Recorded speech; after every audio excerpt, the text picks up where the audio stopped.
Loh kula itu karena hidup dengan istri saya sama anak saya. Jadi yang ngurus anak saya sendiri. Jarang kula ngurus dalam jarang. Memang itu memang saya punya standar pakai kitab-kitab kados hikam. Saya ini merasa hidup di dunia itu sendiri. Saya tak warai lah Allah kalau kotar. Imam yang ngarang hikam itu punya resep supaya kamu seneng terus. Liyakil lama tafrahu bihi, mesti yakil lama tahzanu bihi. Usahakan sedikit sekali apa yang bikin kamu seneng, maka akan sedikit sekali yang bikin kamu susah. Jadi misalnya kulo nih, jadi kiai misalnya cari wong, kulo kiai wong alim, jelas nak ngalim ngalim, nak kiai rapati nak ngalimnya jelas, tapi nak kiai rapati, nah kan kiai tapi orang ngalim. Nah kulo nak darah wong alim malah beliau jelas. Nak kiai rapati, kulo rapati nurut, tapi aturan masyarakat rapati nopo. Nah sampean kiai tapi orang nopo ngalim. Ya beda.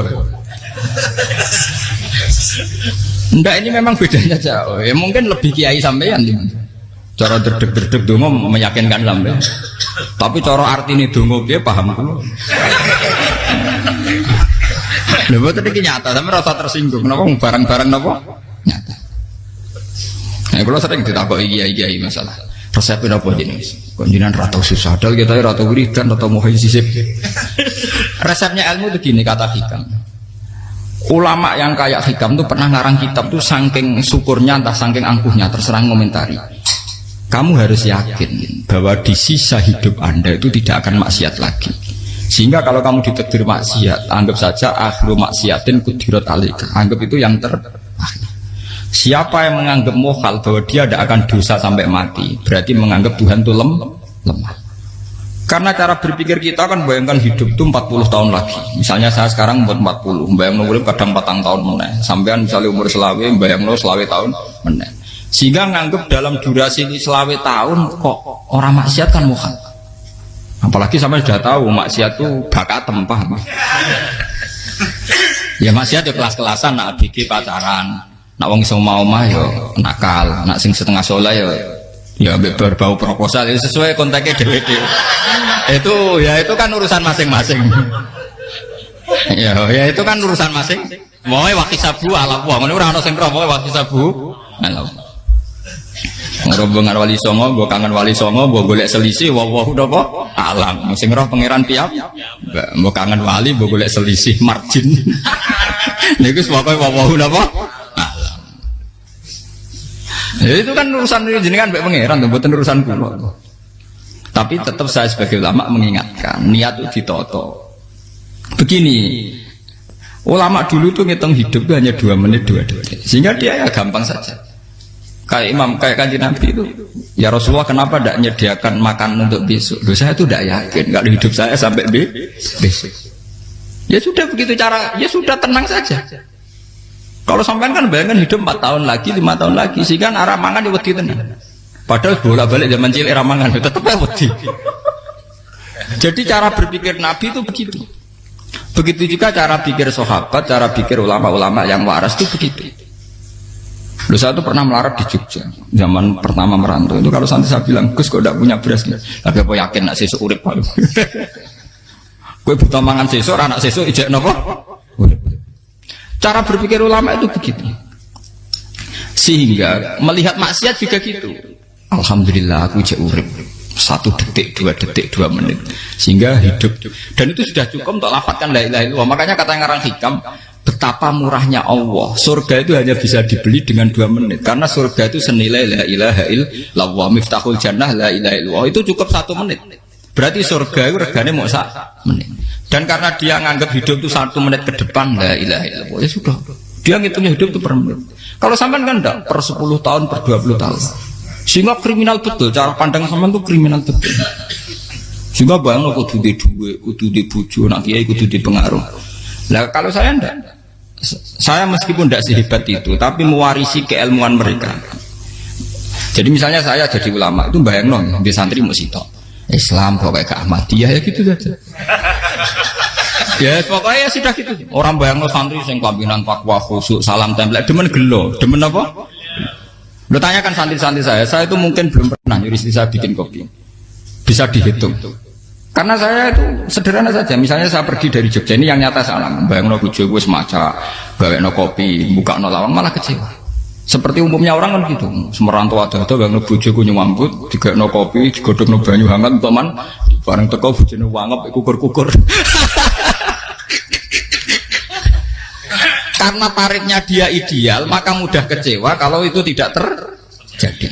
Nak kula mboten, sebayangno kaya Jogja, bojoku cek utuh Islam, nak salat 5 wulan ya sudah gitu.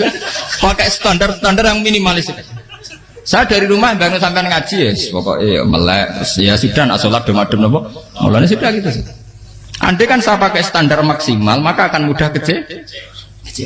Rasulullah juga begitu. Rasulullah itu ngadepi Sayyidah Aisyah, itu ya begitu, ngadepi Hasan Husain. Sehingga tidak ada cerita Nabi mudah kecewa, betul. Karena Nabi bayangkan anak istrinya itu ya minimalis sekali, urusan dunia maksudnya minimalis sekali. Misalnya Nabi pagi-pagi tanya, ya Aisyah apa ada sarapan? Ndak ya Rasulullah, ya ikan asumu kan itu saya puasa. Kalau sampean usul-usul ora digekno kopi wong wedok apa? Itu kan repot. Muni-muni itibak sunnah Rasul tapi ndak pernah sampean mendekati sunnah napa? Rasul. Sehingga ya tenang saja Nabi. Saya tuh alhamdulillah bisa niru dalam gitu-gitu tuh bisa. Makanya ini kiai muda paling jauh. Banyak kiai-kiai yang sepuh itu kalau urusan gitu konsultasi sama saya. Gus resep apa kain? Ini kula resep era dekarep. Juga saya tidak pernah bayangkan apa tanggaku seneng aku atau orang ngaji aku kecewa, tidak pernah bayangkan. Sampai itu kan makhluk, tidak penting. Kecewa tidak kecewa itu tidak benar. Saya itu orang alim, ngerti ini warido kamat lubi, ora warido kum. Yang tak gulai ridane pengira antara ridane sing ngaji, ridane konsumen. Itu apa makhluk tidak penting. Itu harus dilatih. Harus apa? Sehingga orang itu kalau biasa sholat, maksudnya biasa ta'alluq be Allah, mesti la'alla katardo, mesti gampang puas. Karena dia iktifak ngalap cukup be Allah Subhanahu wa ta'ala. Saya sebagai manusia juga sering ditangisi istri. Misalnya saya sering ke Jogja sendirian. Nah ninggalan nopo, ninggalan itu milih pengiran. Misalnya mati ninggalan ya paling aku mau ngapain nih suara. Paling uang nangis gue kegiatan. Bukan apa. Ingin saya bahwa konstitusi ulama itu masih iktimat Allah. Kalau kita kan enggak. Cara berpikir kita ngaji itu ideal sing ono podium, sing ngaji kelaminan takwa kabeh, ketunan kaji kabeh, ndiluk kabeh. Kita akan pakai standar-standar yang dengan asumsi kita. Padahal Nabi zaman sugeng al iman hahuna wa yusiru ila qalbihi sadrihi salah. Iman itu urusan hati. Komitmen sampean be Allah Subhanahu wa taala. Nah ini resepnya. Makanya kata hikam liyakillah matafrahu bi, mesti yakinlah matahzanu bi. Sedikitlah kamu gembira dengan satu hal, nanti akan sedikit kamu yang kecewa. Artinya misalnya kados kula sebagai ulama seneng kula nu kok ijek iman. Ya nggak kayak wong awam. Ya sudah gitu. Jadi misalnya suatu saat kula jatuh, yang ngaji saya gak semeneng dadi kupeding. Wong sing seneng kula bubar kabeh. Kula ya ora susah, miskola darah bener. Gus saiki jenengan ora sing seneng. Ya tenang saja. Sing ora seneng ya makhluk ora jelas. Dan status mereka tetap la yadurru wa la yan. Ini harus dilatih. Sehingga Nabi itu ya meskipun beliau itu perang, sahabatnya meninggal ya tenang saja. Nabi cara berpikir yang meninggal mereka mati syahid, yang masih hidup dianggap berpotensi melakukan kebaikan. Sama tak warai resep-resep dari Rasulullah Shallallahu Alaihi Wasallam. Saya ini sebetulnya memaksa, menjelaskan ini maksa, karena saya inginnya jadi ulama yang kayak umumnya orang, tidak ideal amat. Tapi kan saya ditekdir ilmunya itu ideal, jadi terpaksa saya jelaskan. Tapi kalau perilaku saya tidak akan ideal. Soalnya ngawur, saake mari Ghafuri pengiran nganggur bolak balik cerita. Ada seorang wali, karena dia wali itu doa di multazam, ya Allah saya ini minta satu hal. Karena dia wali maka tidak minta uang, tidak minta jabatan, minta engkau takdir saya tidak pernah maksiat. Itu kan bagus sekali. Minta doa ditakdir gak maksiat kan ada. Dari pengiran malah siapa? Fa'ena ada ukufran. Karena tahu maksiat malah sifat ghafurku tak ada kok endi. Gambarnya pengiran ini sifat ghafurku rak nganggur. Malah tidak ada orang selain Nabi kecuali ditakdir tahu maksiat. Dan sifat ghafuri pengiran efektif. Apa? Lara sampean kan ghafure kok nggo kabeh. Dadi karek sajidul iqab. Karena maksiate sampean sering. Jadi sifat ghafure wis berlaku aktif. Saya karek nunggu sifat sajidul iqab. Paham ya? Itu beda dengan wali-wali. Sifat sajidul iqab mau aktif mereka tidak punya dosa. Malah pangeran bingung gak kok sifat ghafure. Apik tak dakoki Ghafur ora tau dosa. Didakoki Sadidil kok gak tau maksiat. Jadi pangeran malah sing bingung. Nak kowe ora tau maksiat Ghafur kok tak dakoki. Kok ora tau maksiat? Wong iku ora tau apa? Didakoki Sadidil kok gak mungkin atau maksiat. Lah pangeran ape dakok Ghafur kan syaratnya dosa sik. Sampeyan kan walian. Ghafure wis dientekno. Keseringan kepake, paham ya? Karek nopo? Karek Sadidil ikom. Ya itu memang standar Tuhan. Semua Quran itu kalau nyeritakan gitu. Nabi ibadi anni anal ghafurur rahim. Kaulaku ceritani aku ghafurur rahim. Tapi yo ceritani wa anna adabi wal adabul alim. Jadi Nabi ibadi anni anal ghafurur rahim wa anna adabi wal adabul alim. Kalau Nabi Ibrahim, Nabi Muhammad inna rabbaka lasariul iqab. Pangeran cepat nyiksane, tapi wa innahu laghafurur. Jadi dua sifat ini pasti aktif. Dan tentu ulama itu senang sifat ghafur itu ya meskipun aktif, tapi mereka tidak pernah ngambil fasilitas sifat apa? Kula baleni malih. Sehingga kayak Sayyidina Umar radhiyallahu anhu ketika beliau pertama jadi khalifah, ini cerita di kitab Hayati Sahabat. Pertama dia jadi khalifah, orang mengira dia akan ngomong hal-hal yang besar, visi besar tentang negara, visi besar tentang izzatil Islam wal muslim. Tapi ketika Umar pertama pidato begini, ayyuhal muslimun ayyuhan nas, ana, jari kata Sayyidina Umar, ana hulamun min bani Makhzum, akulu min kholati, saya ini pemuda dari Bani Makhzum.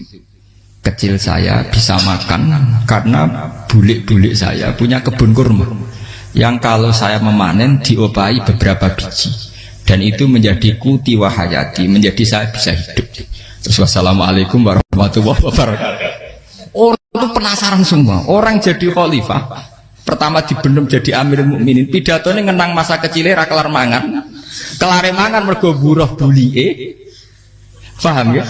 Ngondoh kurma terus dikai tamarotin, beberapa kurma sing dadekno iso dan itu saya pakai sampai ketemu Allah Subhanahu wa taala saya pakai. Misalnya sekarang saya mulya, misalnya kalau dibilang mulya ya ana sing nyucup, ana sing husnudzon, ana sing hormat macam-macam sawangane. Itu bodoh sekali kalau saya menikmati itu, bodoh sekali.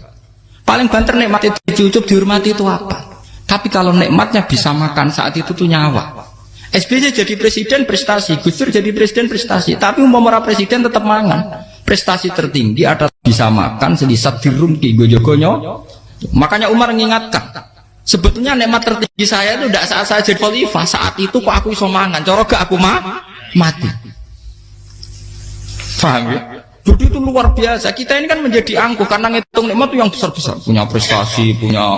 Kalau saya enggak ngitung nikmat itu kelar mangan gak mati, kan gampang.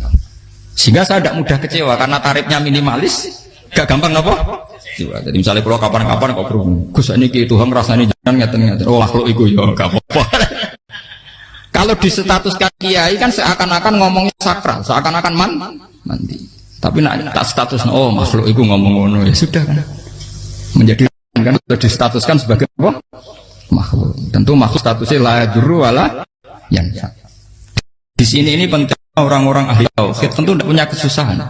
Innalladzina qalu rabbuna wa tsummas taqamu. Itu mesti tidak ada kesusahan sama sekali. Misalnya ulama-ulama dulu mau mati, ya tenang saja.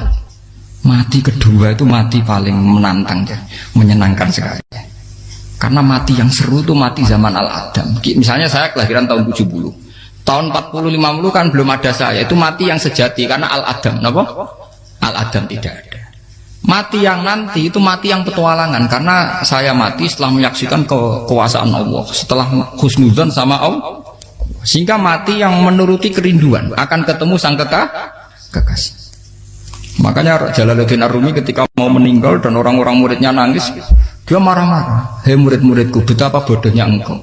Saat kayak ini yang saya tunggu, saya sudah menyesal sampai Allah dat tak senang. Aku kecewa waktu makhluk-makhluk koyo kowe. Saiki wis wayahe aku goleki kholik dat tak senengi malah mbok tangi. Cek bodone kowe. Saat-saat sing tenteni malah mbok tangi. Betapa aku lamanya menunggu kematian ini. Mergo hidup itu keterpisahanku mbek Allah, kemen ketemu kowe. Malane Jalaluddin Rumilah yang mengistilahkan mati itu malam pengantin. Makanya fal'an awanus sirok minkum wa awan wisol habibi. Ini saat yang indah karena ketemu dengan berpisah dari makhluk-makhluk yang tidak penting menuju sama habibi kekasihku. Jadi yang misalkan mati itu malam pengantin. Semenjak istilah itu populer sehingga di Jawa anak ngipi jadi nganten takwilane mati. Itu filosofi sufi, ya filosofi apa? Lah niku tenan. Begitu juga sahabat-sahabat dulu. Bilal mau meninggal, anaknya udah nangis. Bilal lagu ya. Ditanya sama anaknya, kenapa anak-anak kamu nangis? Dan jenengan badhe kapundhut. Aku malah seneng nang mati. Hudan nalqal akhibah Muhammadan wa hisbah. Aku nak urip ketemune mbek kowe terus. Malah nak mati ketemu Nabi Muhammad. Hudan nalqal akhibah Muhammadan wa hisbah. Nah, dengan cara pandang begitu maka hidup itu enjoy saja. Ya saya sebenarnya keberatan pakai kelas ini, keberatan karena saya harus ngulang sampean-sampean itu. Ya makanya potensi kayak saya tentu mengurangi jadwal ketemu. Makanya saya mohon kalau tidak penting itu jangan sungkan. Anggap saja itu bagian dari hormat saya. Ya minimal sampai anak misalnya di dua saya ketahui gue jajan pentolan enam lah apa mau kesuwan bareng malah repot. Bos ganggu uang anak keleleran pak. Nah misalnya sampai kepentak kok hukum, uang nak pinter, hukumnya takokan ya ringan, takok kita tanggam paling bisa. Karena pertanyaan yang ringan tentu ya ringan-ringan saja kan. Gak perlu kiai kali ber. Sampai rasa GR, lo pertanyaannya angel Gus gak ada sing iso jawab. Uang nak ralim tahke, ku pertanyaannya ya ora patimu tuh. Iku wis kangelan ngoten. Ini buat ngenyek tapi podo enak. Podo apa? Makanya kalau latih. Jadi hikam sendiri itu ada manhaj, ada metode. Kalau orang supaya tardo, liyakin lama tafrohubi, yakin lama tahsen. Anak saya itu kalau habis main pulang, itu saya senengnya pol. Istri saya pernah jangan. Gus, anak mulai senengnya. Dek biro-biro, anakku gemulai nih ngomahku. Misalnya terus biasa. Saya terus anakku lo main mulai itu seneng. Biro-biro anakku mulai nih ngomahku. Dipanggil anak saya bapak itu senengnya sak boleh. Biro-biro ada saya manggil bapak. Jadi saya pakai standar minimalis sekali. Saya tidak pernah pakai tarif. Dia anak yang ideal dihormati orang. Sampai anakku sujud nih pangeran, ngerti pentingnya mau tasbih. Makanya anak saya tak namakan tasbih semua. Itu ya sudah selesai. Saya tidak pernah bayangkan anak saya jadi kayak besar dihormati cuma. Mari gampang kecil. Ya mas, saya kan Sayyidina Umar. Saya pemuda dari Bani Mahzum. Yang kecilnya bisa makan karena buruh bulikku. Akal tuh tamarot. Wah itu sahabatnya tuh nangis betul. Betapa hebatnya Sayyidina Umar. Mengingatkan ulang bahwa nikmat tertinggi itu ya makan karena makan kaitannya nyala. Orang jadi bupati enggak jadi bupati tetap makan. Jadi kalau ngantin saya tarifnya minimalis sekali. Nah, kalau orang sudah makan gitu lah Allah kata mudah sekali. Tapi kalau sampai tarifnya ideal harus di mobil kudu sangune akeh. Mosok gue mobil gak sangu akeh. Barang gue sangu akeh kudu gue penderek. Mosok kere lunga juga kok tanpa penderek. Nang penderek maju. Mosok ora kena dikeloli jadi malah repot. Akhirnya gue wong ayu. Harus selingkuh dijari sing we. Itu perkara meneh. Wong ruwet nuruti tahapan-tahapan duniawi makanya resep kalau ingin itu kon sholat, maksudnya sholat itu dihayati secara tauhid ya, dihayati secara tauhid. Misalnya inna sholati wa nusuki wa mahyaya wa mamati lillahi rabbil alamin. Itu akan pasti Allah kata pasti mudah melihat alam ini ridho. Ini satu sekelumit ya, di resep orang ulama yang saya meniru beberapa di kitab Hayati Sahabat, di kitab Hikam dan meniru terutama ini semuanya sanad dari Rasulullah Shallallahu Alaihi Wasallam. Makanya suatu saat Nabi itu kagum. Abdullah bin Mas'ud itu jalan dan dikawal oleh beberapa malaikat. Terus Nabi itu heran. Ya kenapa kita tuh selalu mengawal kamu? Kata Abdullah bin Mas'ud, ya Rasulullah, inilah akhtu khutwatan, illa wa azunnu alla akhtu wa ukhra. Wa ma aqatu luqmatan illa wa azunnu alla alqamu ukhra.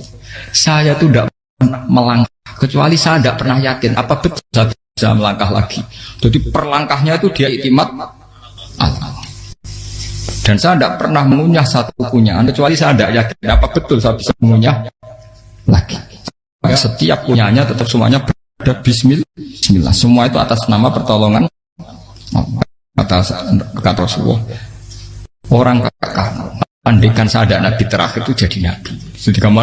Makanya dulu nabi itu sering ngendikan, andaikan orang-orang kayak gitu itu ada nubuah, tentu mereka punya derajat napa? Nubuah. Jadi tidak jadi nabi tapi punya derajat napa? Nubuah.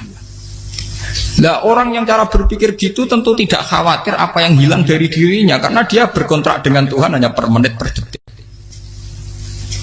Jika mempunyai resep al-mu'min yusiru sana Allah ayakuna li nafsi zakiron. Seorang mukmin yang sejati tentu kontaknya dengan Allah Subhanahu wa taala dan dia tidak pernah ingat dirinya sendiri. Kayak sampean pas umat tapiil, Allahu akbar, Allah maha besar, subhanak. Selalu ana wong ngrasani ali termasuk lali utange barang iku. Tapi yang jelas kan menjadi enjoy dengan dirinya sendiri. Paham ya? Menjadi enjoy dengan dirinya karena dia tidak sering punya kontrak dengan makhluk.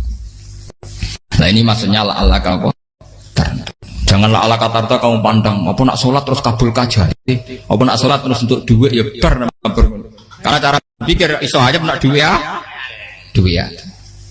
Dan ini resep ya, dan resep ini dari ulama-ulama yang istinad ila Rasulillah sallallahu alaihi wasallam. Karena kalau Nabi itu memang cara pandang. Aisyah itu pernah ditanya, ya Aisyah, saya ini ingin makan, apa daging yang dari sahabat ini masih? Wah ya Rasulullah sudah habis karena tak kasihkan tetangga.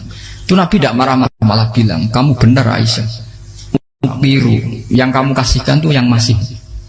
Karena daging dipangan dewe kadang nuruti nafsu, nak dikekno wong sudah kau nuruti perintah pengen. Jadi Kanjeng Nabi, beneran Aisyah, dagingnya ijek. Mau kalau nanti yang malah ijek, sing bogo sudah kau malah sing ijek. Cara berpikir Nabi itu begitu. Tapi tahu-tahu disederhanakan sunnah Nabi ya serbanan. Lah itu kan, ya memang itu bagian dari sunnah Nabi, tapi sunnah seharga 10.000. Paham ya? Ya monggo mawon sampean sunnah Nabi serbanan gitu, tapi itu sunnah yang bisa dibeli dengan murah. Hakikatnya sunnah Nabi itu rata-rata bentuknya perilaku, napa? Sampean delok dawuh Aisyah tenggene tiba berjanji, kana khuluquhul Qur'an wa shimatuhul ghufran yansahu lil insan wa yafsahu fil ihsan wa ya'fu 'anil dzambi idza kana fi haqqihi wa sababi. Kana khuluquhul Qur'an, Nabi ku akhlak dasare wis Qur'an plek. Urusane akhlak. Wasimatuhul ghufron, ciri utama sifatnya Nabi gampang nyepuro. Yansahu lil insan, dan Nabi punya niat baik pada seluruh manusia. Wa yafsahu fil ihsan, sering melakukan ihsan. Dan sunnah Nabi ngoten kan luwih sering kula Quran wis hafal mulan. Wasimatuhul ghufron kula gampang nyepuro, sampeyan ngaji angop ora tau tamu. Yansahu lil insan, kula bedina nate tiyang mulan. Wayah sahufil ihsan tak de gampang. Kula mulai ora tau. Itu sakmene kudu podium kudu wong dilo ya ora. Pokoke anggere kiamat dia ya madhep mulon ya sudah. Loh itu kan dawuh Aisyah ketika ditanya kaifa kana khuluqu Rasulillah. Dan itu semua dijawab oleh ahwal, oleh sebuah perilaku. Tidak ada Aisyah jawab nganggo atribut. Oh Nabi itu jubahan serbanan, tidak ada itu. Memang itu sunnah ya, aku itu sunnah kan jangan salah paham ya. Tapi itu sunnah yang tidak dijawab oleh Aisyah. Sunnah yang sampean jawab sendiri, paham? Aisyah yang istrinya Rasulullah ketika ditanya kaifa kana khuluqu Rasulillah, beliau jawab kana khuluquhul Qur'an wa simatuhul ghufran yansahu lil insan wa yafsahu fil ihsan. Semuanya akhwal wa ya'fu 'anil dzambi idza kana fi haqqihi wa sababi wa idza dia haqqu wa lam yakun li ahadi marra'ahu badihatan haba wa idza ta'ahul miskinu ajaba yaqulul haqqa walau kana murra wa la yutmiru lil muslimin hisau wala. Semuanya itu akhwal, satu perilaku sosial. Saya mengakui kalau serbanan sunat, ya saya ngakui. Tapi sunnah wis karena saya mewakili yang akhwal tadi yang apa? Lah mungkin untuk sampeyan monggo kalau untuk ngisi sunnah.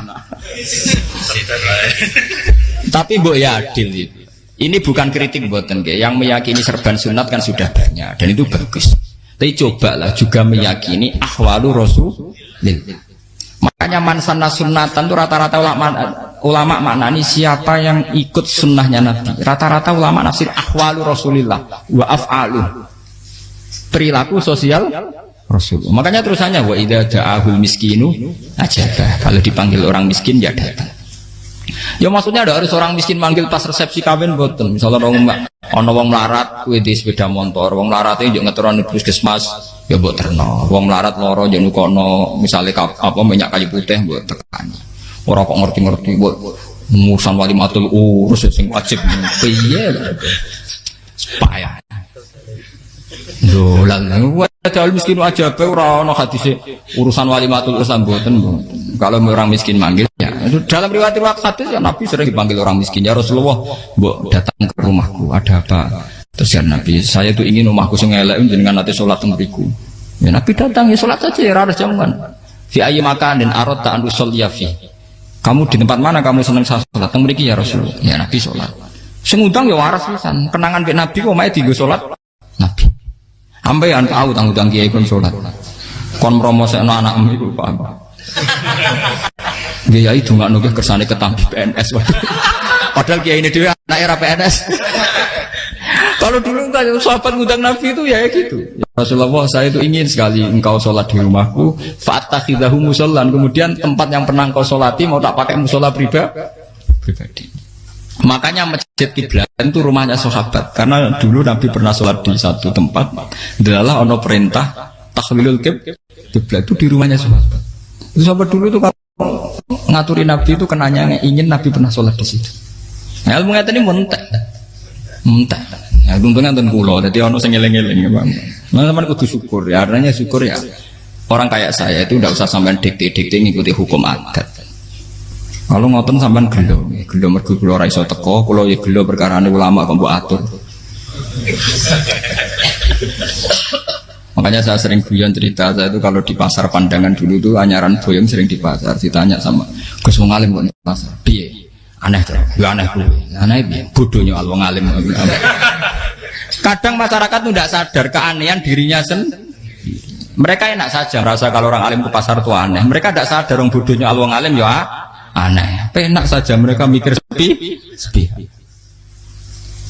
paham ini supaya sampean la Allah kan apa makanya untuk Rasulullah Nabi itu sering ngendikan nek ana tamu hormati tapi etika mertamu di Rasulullah itu walakin idza du'aitum mertamu Nabi itu nunggu ditimbali walakin idza du'itum du'iya mabni majhul ketika kamu ditimbali fat jadi ya ayyuhalladzina amanu la tadkhulu buyutan nabiyyi illa ayyudzana lakum jadi untuk sowan Nabi itu nunggu dipang ya panggil. Meskipun sahabat tuh rindu Nabi, tidak berani sowan ke dalamnya Nabi. Kalau ingin ketemu Nabi di bareng pas sholat jamaah, karena Nabi pasti keluar di mas. Andai kan Nabi nerima tamu di rumah, ora sido dadi Nabi. Sama nampa tamu.